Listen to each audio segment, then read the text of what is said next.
राधा स्वामी, राधा स्वामी दाता दयाल की दया, राधा स्वामी सार, राधा स्वामी। सबके आगे हाथ जोड़ कर विनती है, जितनी देर सत्संग हो वाणी हो उतनी देर आप शांति से सुनते रहें।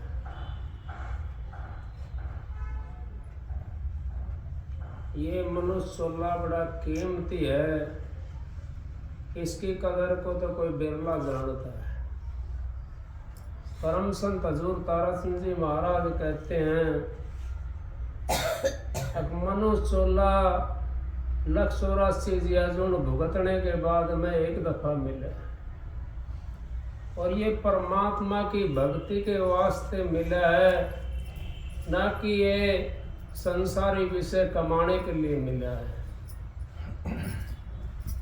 परम संत हजूर तारा सिंह जी महाराज, उन्होंने तो इतनी भक्ति करी, अगर उनकी कोई एक भी चिन्ह के ऊपर चलता रहे तो उसका तो बिना भक्ति के उद्धार हो जाएगा। क्योंकि उन्होंने तो कितनी बातें हमारे को बताई, कितने हमारे को सत्संग दिए, कितने हमारे को उन्होंने अंतर की भी वो बताई, बाहर की भी बातें बताई, और महात्माओं ने भी अंतर की बातें बताई और बाहर की भी बातें बताई। लेकिन राधा स्वामी मत की जो है वो बातें कहीं नहीं मिलती, वो तो संतों के पास में मिलती हैं। क्योंकि जो सुरत शब्द का योग है वो तो संत बताते हैं, बाकी संसार का योग तो दुनिया बता देती है। सुरत शब्द का भेद तो संत बताते हैं। भाई शब्द गा रहा था, सतगुरु ने मोए दीनी है अजब जड़ी। इन्होंने कही है सतगुरु के दरबार में खड़ी है अजब जड़ी। वो खड़ी नहीं है, वो तो दीनी है हमारे को। कौन सी जड़ी दे दी? वो नाम रूपी जड़ी हमारे को दे दी, और उससे नाम रूपी जो जड़ी हमारे को मिली उससे हम अपना साधन करके भजन बंदी करके अपने घर जा सकते हैं। वो जड़ी हमारे को मिल गई और फिर हम यूँ कहते हैं अगर हमारा तो भूत आ गए, हमारा तो पुरानी चीज आ गई, हमारा तो ढिकड़ी चीज आ गई। नहीं, क्या कही है उन्होंने? 5 नाग 25 नागने सूंघ तुरंत मरी। अब सूंघने से तुरंत मर गई वो 5 नाग जो थे, और 25 नागने, 25 प्रकृति, 5 हमारे विषय, काम क्रोध मोह लोभ अहंकार। जब उस जड़ी को हम सूंघ लेते हैं तो हमारे वो ढीले पड़ जाते हैं, मरते नहीं है, ढीले पड़ जाते हैं, बदल जाते हैं। तो इस करके कबीर साहब कहते हैं, अब काया नगर अजब एक बंगला ताम है गुपत धरी। अब काया नगर के अंदर वो अधर एक बंगला है, उसके अंदर वो गुप्त धरी है। वो जड़ी जो है उसके अंदर गुप्त रखी है। उस जड़ी के पास में कौन पहुंच सकता है? जिसने अभ्यास करा, जिसने अपने सतगुरु की शरण ले ली, जिसने अपने सतगुरु को मान लिया, वो उस जगह पहुंच सकता है। बाकी तो यहाँ संसार के अंदर टकरम टकरा होकर डोलते रहते हैं। कोई किसी का नाम लेता है, कोई किसी का नाम लेता है। नाम तो सबका बड़ा है। क्यों बड़ा है सबका? अब जो जितना जानता है वो तो वहां तक का भेद दे देता है। तो इस करके नाम तो सबका ही बड़ा है। लेकिन कहिए और ज्ञान सब ज्ञानड़ी, ब्रह्म ज्ञान सो ज्ञान।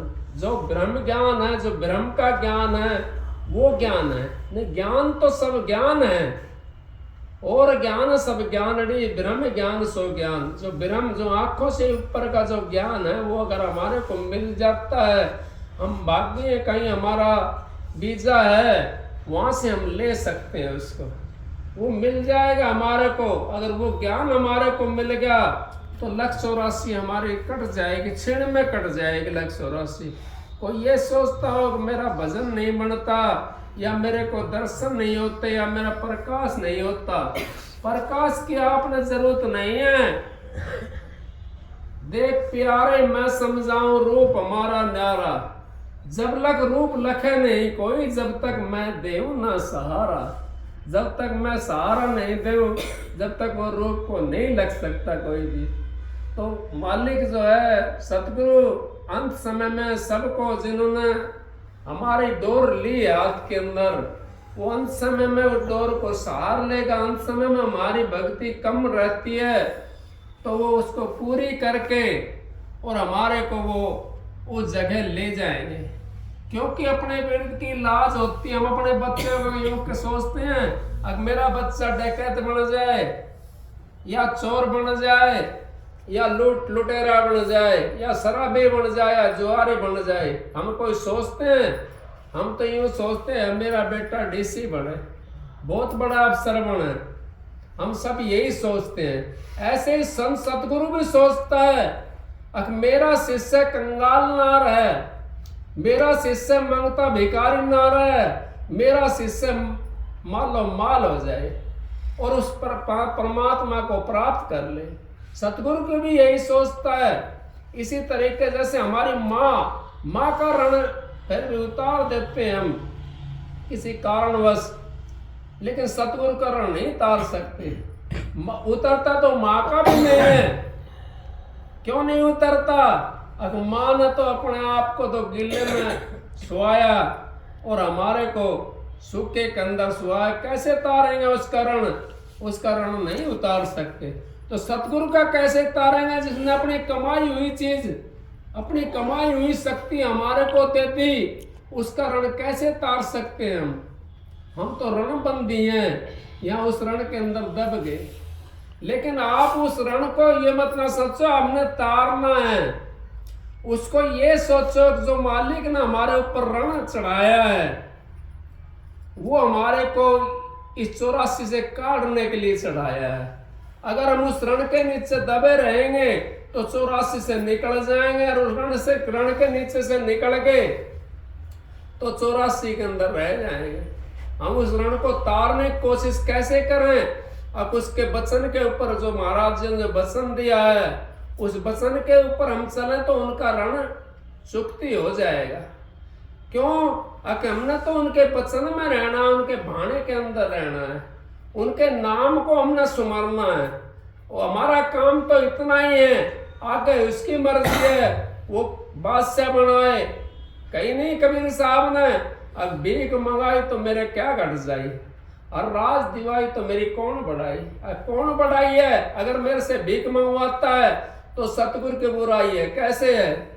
अगर देखो भाई वो राधा स्वामी था, भीख मांगता डोल रहा है, सतगुरु की बुराई है। लेकिन सतगुरु की बुराई तब है जब हम उस नाम के ऊपर चलेंगे। और फिर अगर हम भीख मांगते हैं, पहली बात तो मैं गारंटी देता हूं लिख करके, जो नाम के ऊपर चलेगा वो भिखारी नहीं बन सकता। वो तो शहंशाह का बेटा शहंशाह रहेगा। शहंशाह का बेटा तो शहंशाह ही होता है। सरपंच कोई बन जाता है घर के अंदर तो घरवाली उससे पहले सरपंचनी बन जाए, और बच्चे उससे पहले सरपंच बन जाए, नहीं बन जाए तो फिर हम कैसे रह जाएंगे? शहंशाह के बेटा है, शहंशाह कैसे रह सकते हैं? अगर हम तो उस परमात्मा के, उस मालिक के, उस सतगुरु के जीव हैं। वो सतगुरु हमारे को छोड़ेगा नहीं कभी भी। क्यों नहीं छोड़ेगा? अगर उसने तो वो हमारे को जड़ी दे दी, उस जड़ी को हमारे को सूंघाता रहता है। वो जड़ी अगर हम सूंघते रहेंगे तो बढ़िया रहेंगे। सांप के नोड़ की लड़ाई होती है ना, तो जब नोड़ सांप से जब लड़ती है, उसके एक जंगल की जड़ी होती है, उसको देख लेगी तो सांप से लड़ाई करेगी। अगर वो नहीं होगी अड़ोस पड़ोस में तो सांप से लड़ाई नहीं करेगी, नोड़ भाग जाएगी। तो हमारे को तो वो जड़ी हमारे पास में रखी हुई है, तो हमने तो कौन सांप से लड़ाई करनी है? हमने तो अपने विचारों से लड़ाई करनी है। उन जो हमारे गंदे विचार हैं उनसे लड़ाई करनी है। हमने तो पवित्रता लानी उन विचारों के अंदर। वो हमारे सांप हैं। 5 तो इतने भारी लगे हुए हमारे इसके अंदर, काम क्रोध मोह लोभ अहंकार, ये तो इतने भारी लगे हुए हैं। 5 नाग 25 नागणी, 5 नाग बताए हैं, बताओ कितने हैं? कैसे उतरोगे, कैसे निकलोगे उनसे? अगर आप जड़ी को सूंघते रहोगे तो आप लड़ाई भी कर सकते हो, और जड़ी को नहीं सूंघोगे और आप उनसे लड़ाई करना चाहोगे तो लड़ाई नहीं हो सकती, क्योंकि हमने तो नाम का सहारा लेना पड़ेगा, जड़ी का सहारा लेना पड़ेगा। तो हमारा जो है ना काम क्रोध मोह लोभ अहंकार सब ढीले होते चले जाएंगे, हम उनसे बाजी जीत जाएंगे।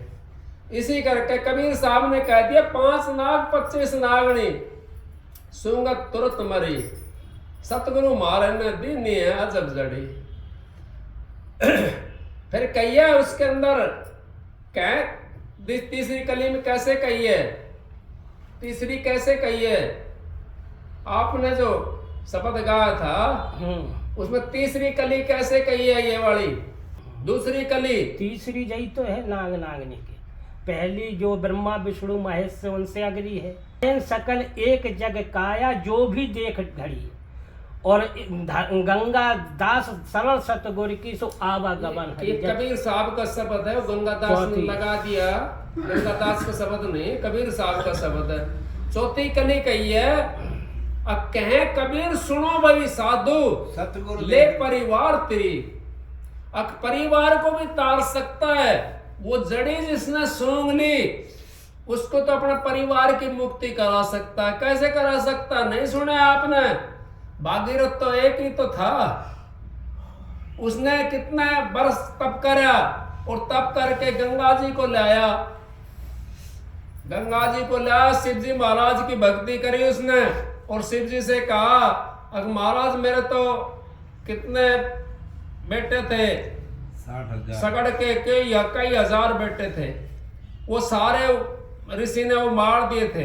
दुर्वासा ऋषि था, उसने मारे थे वो सारे, उनकी मट्टी पड़ी हुई थी वहां पर। उसको पाने के लिए गंगा जी का उसने तप करा था कि मैं अपने बुजुर्गों की मुक्ति कराऊं, लेकिन गंगा जी से वो मुक्ति तो नहीं हुई थी, लेकिन उसको मट्टी तो उसने बहा दी थी, जो उनकी अस्थि थी वो बहा दी थी। इस करके हम गंगा जी के अंदर पवित्रता है, गंगा जी के अंदर वो पवित्रता से हम अपने तिर जाते हैं, लेकिन मुक्ति नहीं होती। मुक्ति तो शब्द के सुनने से होगी, मुक्ति तो उस परमात्मा को मिलने से होगी। मुक्ति तो जब होगी जब अपना अंतर का दरवाजा खोल लेंगे। बाहर मुखी रहेंगे जब तक मुक्ति नहीं है। इतना कछुआ बाहर रहता है, इतना वो डर लगा रहता है उसको, कभी किसी चीज का डर लगा रहा है, कभी किस चीज का डर लग रहा है। और जब वो अंतर सुकून लेता है, कोई लाठी लेकर आओ, चाहे कोई कुल्हाड़ी लेकर आओ, चाहे कोई और चीज लेकर के आओ, जब तक हम अंतर्मुखी नहीं होंगे, जब तक हमारी मुक्ति नहीं हो सकती। पूजा से हमारा काम चल जाएगा, यहाँ का काम चल जाएगा, धोख मारने से हमारा यहाँ का काम चल जाएगा, लेकिन मुक्ति नहीं हो सकती। मुक्ति तो संतों के पास में, मुक्ति तो आपने अंतर्मुखी होना पड़ेगा। अंतर्मुखी अगर आप हो गए किसी संत सतगुरु से नाम लेकर के, तो आपने फिर दोबारा इस सृष्टि के ऊपर जन्म नहीं लेना पड़ेगा, दोबारा आपने नहीं आना पड़ेगा दुखी होने के लिए। एक जन्म में पीड़ा इतनी जितनी बिच्छू डंक मारे कई हजार, एक जन्म के अंदर हमारे कितनी पीड़ा होती है, बहुत पीड़ा होती है। जन्म तो सबको मिल रहा है, सब जानते कितनी पीड़ा होती है। कोई किसी चीज से दुखी है, कोई किसी चीज से दुखी है। अब प्रश्न यहाँ है कि हम परमात्मा को जाने कैसे? अब इस दुख को कैसे जानते हो आप? दुख जब तुम्हारे पास आ जाता है, जब पता पड़ता है वो है तो इस शरीर के अंदर ही, कहीं बाहर नहीं है, वो इस शरीर के अंदर है, लेकिन वो अपना प्रभाव जब डालता है, जब उसका पता पड़ता है कि दुख भी इस शरीर के अंदर है। इसी तरीके से परमात्मा की जब हम भक्ति करेंगे और जब परमात्मा का हमारे को एहसास हो जाएगा, तब हमारे को पता पड़ेगा अगर परमात्मा भी इस शरीर के भीतर ही है, बाहर नहीं है। दुनिया ढूंढा त्रिलोकी माई, और नाम बसा चौथे लोक माई। फिर कबीर साहब ने क्या कही है, अब हम तो उस शब्द को पहचाने नहीं। कौन से शब्द को? जो हमारे अंतर में झनकार दे रहा है, जो अंतर में जब आपकी सूरत चाल पकड़े, भाई शब्द गा रहा था मछली वाला, जल की मछली अधर जा बैठी, अधर ऐसे ही बैठ जाएगी कि वो ऐसे नहीं बैठती, उसके लिए कितना वो करना पड़ता है, जोर लगाना पड़ता है।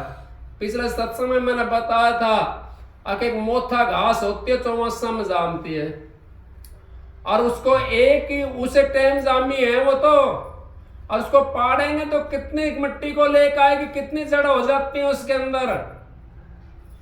अंदर बहुत ज्यादा जड़ हो जाती है। और सूखा है वो तो पाटेगा नहीं, वो भी गिल्ला होगा तो पाटिया होगा, सूखा होगा तो टूट जाएगा। इसी तरीके से हमने वो गीला करना है, उस नाम का रस देना है उसको। जब हमारी जल की मछली हमारी सूरत है, ये उस जगह पहुंच सकती है, वो अधर जा सकती है, क्योंकि वहां से धार बह रही है, उस धार को पकड़ करके मछली जा सकती है, उल्टी धार के ऊपर मछली चढ़ सकती है। ये मछली की तरह है हमारी सूरत भी, और इसको हमने पाड़ना है। हमारा इतना इन्होंने वो लगा रखा है यहाँ पे, इतना जड़ जमा रखी है इसने, युगो तक उस जड़ के अंदर ये फंसी बैठी है। कैसे पाटते इतनी जल्दी है? इतनी जल्दी नहीं पाटती।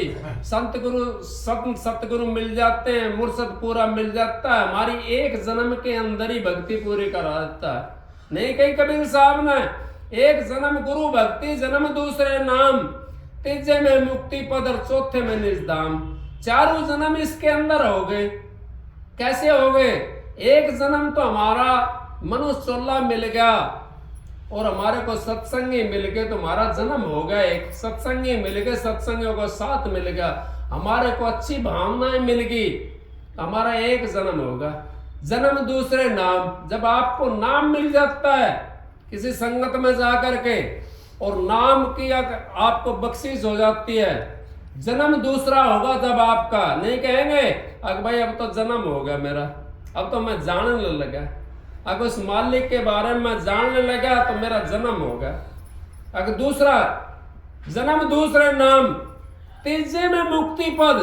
अब वो जल की मछली जब हमारी यहां से छोड़ करके इस शरीर को खाली करके जब अधर जा बैठेगी, तीजे में मुक्ति पद। जब तक हम शब्द को नहीं सुनेंगे, शब्द को नहीं देखेंगे, शब्द हमारा नहीं खुलेगा, प्रकाश के अंदर अगर हम नहीं जाएंगे तो हम मुक्ति पद के अंदर कैसे चले जाएंगे? जन्म तीसरे मुक्ति पद, उस मुक्ति पद के अंदर हम पहुंच सकते हैं। फिर कहिए चौथे में निज धाम। अब जो चौथा जन्म है, एक जन्म गुरु भक्ति, जन्म दूसरे नाम, तीजे में मुक्ति पद, चौथे में निज धाम। अब चौथा कौन सा? जब हमने सतगुरु से मिल लेंगे, अंतर में इतनी जल्दी नहीं मिलेगा। सतगुरु त्रिकुटी के अंदर जाकर के मिलता है, सतगुरु वहां पे मिलता है, उससे नीचे सतगुरु नहीं बैठता कभी भी। सतगुरु तो है तो, और भाई वैसे हैं तो सारा दिन यहाँ रहते संसार के अंदर, उन्होंने त्रिकुटी का पता ही नहीं है। क्यों? अब त्रिकुटी के अंदर तो सतगुरु होता है, वो अपने जीव को संभाल करता है, वहां पर उसकी ड्यूटी वहीं पे होती है, उससे नीचे नहीं उतरता। संसारे काम तो जरूर करते हैं लेकिन उससे नीचे नहीं उतरता। संत सतगुरु जो होता है उसके ऊपर ही रहता, त्रिकुटी के अंदर रहता है, क्योंकि जीव की वहां पे मृत्यु होती है, संहार होता है वहां पर जीव का। तो इस करके उससे आगे जीव को जाने नहीं देता कोई भी। तो उस जगह के ऊपर सतगुरु ले लेता, अपने जीव को पकड़ लेता। वहां पर वहां काल महाराज भी होता है, जिसको तीन लोग का पसारा बोलते हैं। ए में ओम, ओम बैठे हुए है वहां पे, उसका पसारा है। क्यों? संतों ने मेरे मुंह पे ताला लगा दिया, तो मैं तो अभी आगे की बात नहीं बता सकता क्यों लगा दिया था। मुंशीराम महात्मा जी थे, वो कहने लगा जब्बर बेटा, भाई कदे भाई कह देता, कदे बेटा कह देता। तो संतों के मुख से पर्दा नहीं हटाना। मैं कहने लगा महात्मा जी मेरा क्या मतलब है संतों के मुख से पर्दा हटाने का? लेकिन अब मैं सोचता हूं कि इस दिन के लिए कह रहे थे महात्मा जी।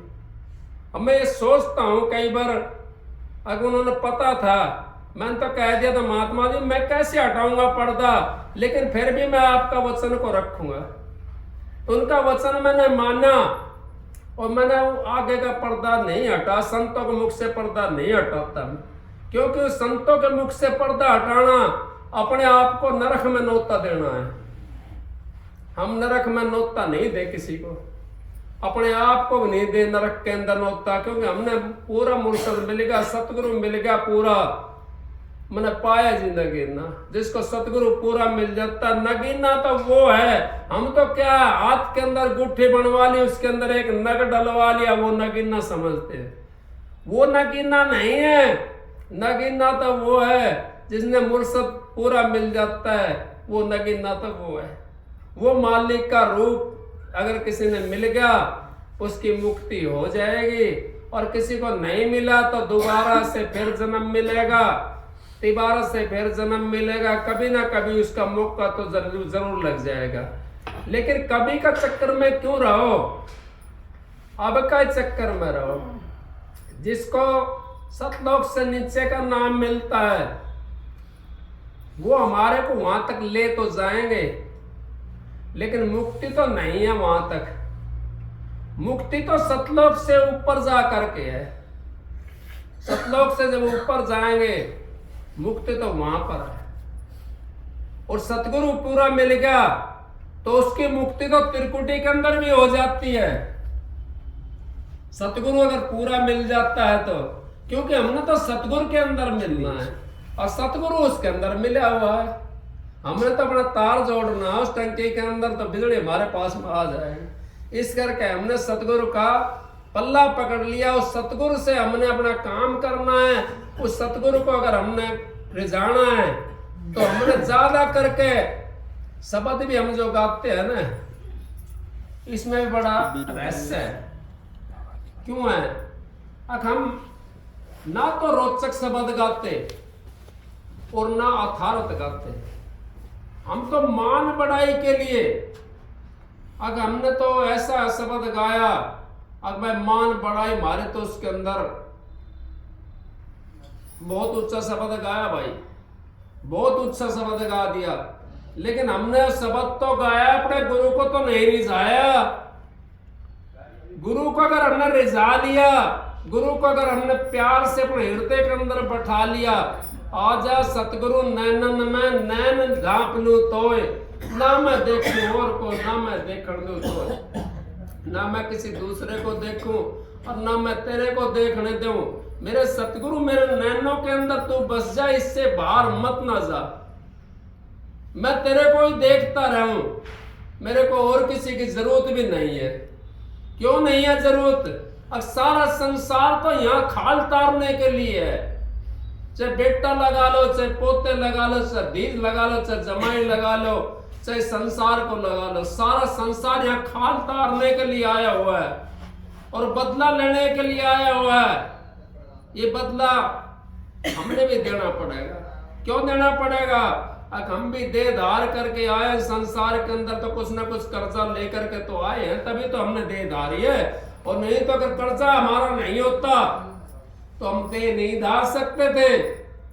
कर्जा हमारा संत सतगुरु चुकाता है, संत सतगुरु हमारा कर्जा तारता है, बाकी किसी की बस की नहीं है बात तारने।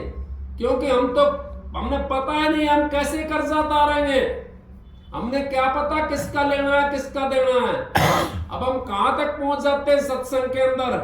नहीं पहुंच जाते, जो कोई वास्ता भी नहीं होता। ऐसे ऐसे गांव में गए हैं सत्संग के अंदर, हम है भाई गए हैं सतवीर, ऐसे ऐसे गांव महावीर गए हैं। अब कोई वास्ता भी नहीं है, कोई जाति भी नहीं है, कोई बिरादरी भी नहीं है, कभी लेना भी नहीं है, कभी देखे भी नहीं है। उन गांव के अंदर जाकर के हम या तो अपना लेने के लिए गए थे या देने के लिए गए थे। ये मालिक का मौज होती है, मालिक अपना आप भेज देता है वहां पर, संत सतगुरु भेजता है। कहां का बताऊं आपको? अगर आप समझते हो, समझदार हो, तो आपने एक ही बात करना है, हम अपने ऊपर कर्जा ना चढ़ाओ किसी का। अगर हमने अपने ऊपर कर्जा चढ़ा लिया किसी का तो तारना पड़ेगा, चाहे उसका भैंस बन काम है, चाहे उसका बलद बन काम है, चाहे घोड़ा गधा बन करके आओ उसका, हमें कर्जा जरूर उतारना पड़ेगा उसका।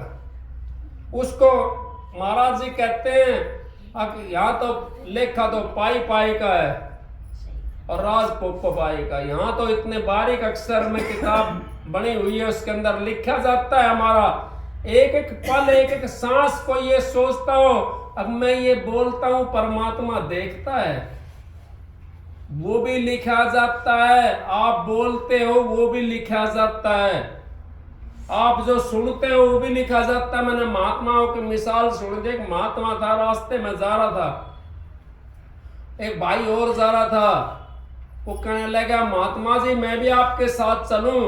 महात्मा जी ने बोला भाई आगे पीछे चलो, आगे पीछे चल। ने बोला महात्मा जी मैं तो आपके साथ ही चलूंगा।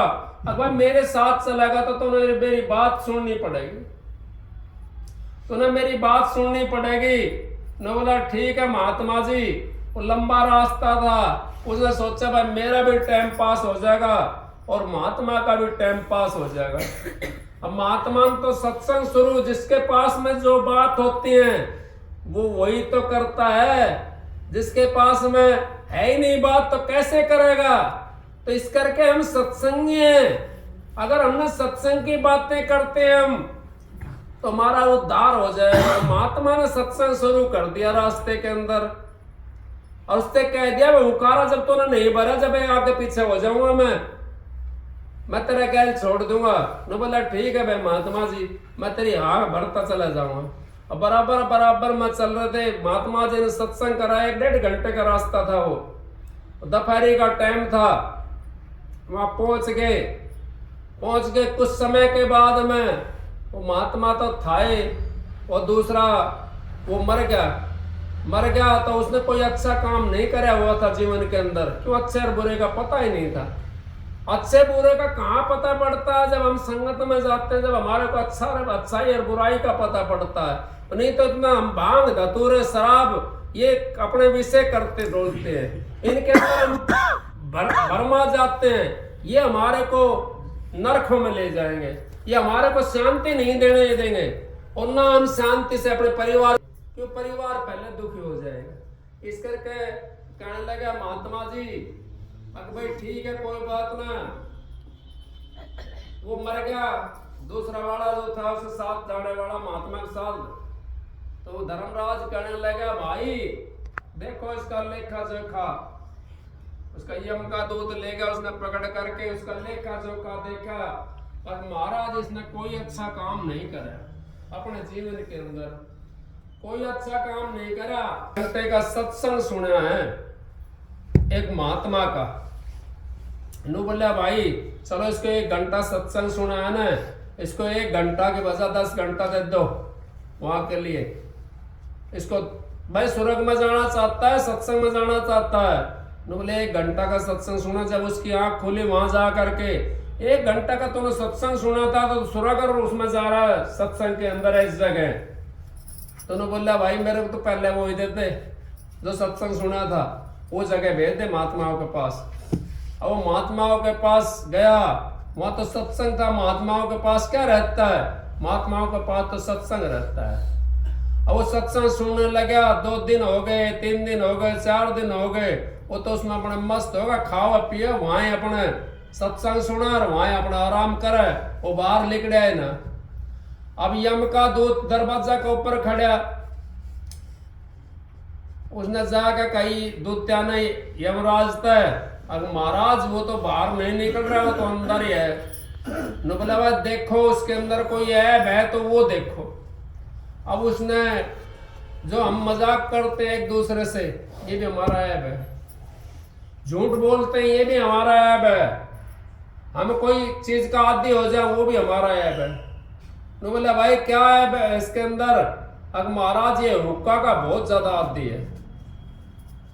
हुक्के से हुर्मत गई, शर्म लाज गई खो, और जा घर जाए कलियारी आँच को, कलियारी बोले अरे मन सुक्का प्राण जाए पर छूटे नहीं हुक्का। अब प्राण चला जाए लेकिन हुक्का नहीं छूट सकता। हुक्के के लिए हम कहां से कहां पहुंच जाते हैं। उस हुक्के के लिए मैं नहीं कहता सामाजिक चीज तो है, लेकिन इतना आदि नहीं होना चाहिए हमें। हम सत्संग को भी छोड़ देते हैं हुक्के के लिए, अपना साथी को भी छोड़ देते हैं हुक्के के लिए, अपना प्रेमी को भी छोड़ देते हैं, हुक्का चाहिए। तो महात्मा ने उन्हें भाई वो भरवा दिया, उन्हें यम का दूता ने अच्छा लपटदार तमाकू भरवा करके गेट के ऊपर रख दिया, जिस साइड की हवा चल रही थी ना उस साइड में रख दिया। अब वो हुक्का पीने का आदि था, उसने खुशबू गई जब तमाकू की तो लपट मारा है, उसने देखा कान उठा करके ऐसे आगे किंगात आ रही है। अब वो खुशबू देखी उसने, भाई गेट में निकल के बाहर गया, यम का दूत तंजे पकड़ लिया। तो बोला भाई तेरे 1 घंटा दिया था। तो जो आदत है ना हमारे को, ये भी हमारे को खराब करती है। तो हमने आदी नहीं होना चाहिए किसी चीज का। हम तो ऐसे रहे जैसे जल के अंदर जलमुर्गाई रहती है। जब हमारी दाब लगे, जब उस चीज को छोड़ करके फर्देश न उड़ जाए, हम तो जल के अंदर जलमुर्गाई की तरह रहेंगे तो अपना चोला पवित्र करके ले जाएंगे। अगर जल के अंदर हम मछली की तरह रहे तो फिर कैसे होगा पवित्र? हमारा नहीं होगा पवित्र, क्योंकि जल के अंदर वो तो लपटा रहेगा सारा। तो जल के अंदर जलमुर्गाई की तरह रहेंगे, हमारा चोला पवित्र रहेगा और अपना संसारी व्यवहार भी करते रहेंगे। तो मैं नहीं कहता संसारी व्यवहार को मत छोड़ो या हुक्का मत ना पियो। आप हुक्का पियो लेकिन आदी मत हो उसका इतना आदी मत ना हो। कोई और भी काम करते उसके भी आदी मत ना हो। आदी हो तो एक राम नाम के चाहना रखे, एक राम नाम की सारा धोना धो देगी। इससे दूसरी चाहना है तो दुनिया जान से खो देगी। इससे दूसरी अगर हम चाहना रखते हैं तो दुनिया जान से खो देती। कोई किसी से दुखी हो जाता है, कोई किसी चीज से दुखी हो जाता है। दुख का अगर हमने पंडा छुटवाना है तो उस नाम में रमना पड़ेगा। और राम के अंदर, नाम के अंदर जब हम रम जाते हैं तो अपने आप पे को भी भूल जाते हैं। सुमरण में गए भुलाई, सुमरण में गए भुलाई, सुमरण में अपने शरीर की शुद्ध को भूल जाते हैं। नहीं देखे बहुत से महात्मा, उनको शुद्धि नहीं है शरीर की। क्यों नहीं है? अब उनको सुमरण करते हैं, वो उस सुमरण के अपना आप पे को भी भूल जाते हैं।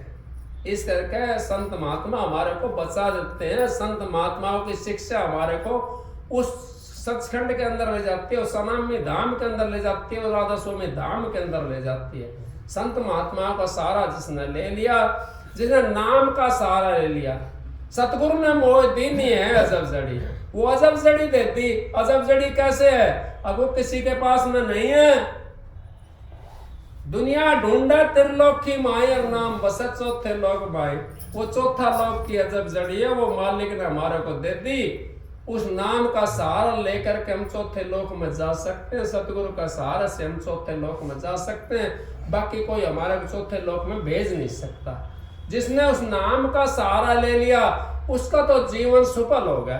और जिसने नाम को छोड़ दिया, ना कहीं उसके अंदर रामायण के अंदर अपने में राम और वो जो पत्थर घेर रहे थे, नल नील वगैरह पुल बांध रहे थे, जब उस नील ने नल ने छोड़ा और बाना सैरा ने पत्थर छोड़े तो सारे तिर गए। राम ने नजर बचा करके वो पत्थर छोड़ा और डूब गया। अब वो 2-4 जने थे, वो जो ना समझ रहे थे, वो तो कहने लगे महाराज डूब गया। बोले भाई हाँ डूब गया। बोले महाराज आपका हाथ का क्यों डूब गया पत्थर? अब भाई ये मैंने छोड़ दिया। तो जो छोड़ देता है वो डूब जाता है, और जो सहारा लेता है उस मालिक के नाम का, जिसको मालिक अपना लेता है वो कभी नहीं डूबता। और मालिक कैसे अपनाएगा? हम उस पर जब मालिक के ऊपर विश्वास करेंगे, सतगुरु के ऊपर विश्वास करेंगे तो अपना जीवन हम सफल बना लेंगे। और हम तो संसार के अंदर आए हैं, किस काम के लिए आए हैं? हमने तो वो काम करना है जिससे हमारा जीवन सफल हो। हमने तो वो मालिक का नाम का सुमरण करना, अपने बुजुर्गों की सेवा करनी है। हमारा इसी से जीवन सफल हो जाएगा। हमें दान पुण्य करने की भी इतनी जरूरत नहीं है। क्यों नहीं है? अगर दान पुण्य करें और मालिक का नाम ना ले तो कहां जाएंगे? दान पुण्य जब करें जब मालिक का नाम ले।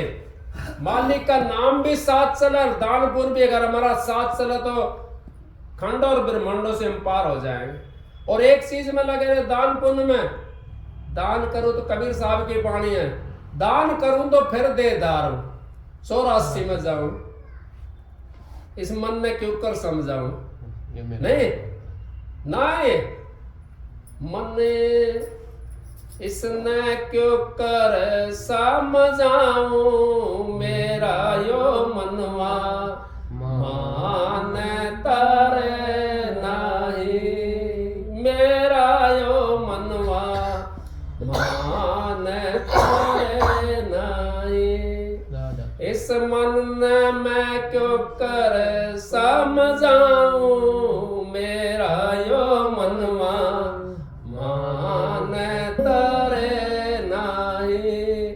यो कदे भी नहीं माने मन, यो तो कद मानेगा जब उस बीन को लहरा सुन जाएगा, जब उन्हें सतगुरु से जब मिल जाएंगे जा करके, जब इस पर अंकुश लगना शुरू हो जाएगा। जब तक बीन का लहरा नहीं सुनेगा, जब तक सतगुरु से नहीं मिलेगा तो ये मानेगा नहीं, क्योंकि ये तो 84 से बिगड़ा हुआ है।